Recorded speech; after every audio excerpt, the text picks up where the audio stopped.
1483 கிராம ஊராட்சி செயலாளர் பணிக்கு விண்ணப்பிக்க ரெடியா? தமிழகத்தில் காலியாக உள்ள 1483 கிராம ஊராட்சி செயலாளர் பணிக்கு விண்ணப்பிக்கலாம் என அறிவிப்பு வெளியிடப்பட்டுள்ளது. கிராம ஊராட்சி செயலாளர் பணிக்காக அறிவிப்பை தமிழக அரசு வெளியிட்டுள்ளது. சென்னையை தவிர அனைத்து மாவட்ட ஊராட்சிகளில் காலியாக உள்ள கிராம ஊராட்சி செயலாளர் பணிக்கு இன சுழற்சி முறையில் தேர்வு செய்ய வளர்ச்சி மற்றும் ஊராட்சி துறை அறிவிப்பு வெளியிட்டுள்ளது.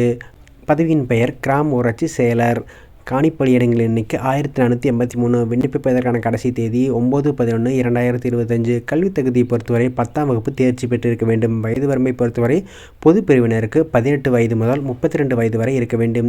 பிசி, முஸ்லீம், எம்பிசி வகுப்பினருக்கு வயது வரம்பு 34, எஸ்சி, எஸ்டி பிரிவினருக்கு 37 ஆக நிர்ணயம் செய்யப்பட்டுள்ளது. மாற்றுத்திறனாளிகளுக்கு 10 ஆண்டுகள் தளர்வு அளிக்கப்படும். விண்ணப்ப கட்டணம் ரூ.100. எஸ்சி, எஸ்டி வகுப்பினர் மாற்றுத்திறனாளிகளுக்கு ரூ.50. மாவட்ட வாரியாக காலியிடம் உள்ளிட்ட முழு விவரங்கள் அறிய www.tnrd.tn.gov.in என்ற இணையதளம் மூலமாக முழு விவரங்களை அறியவும்.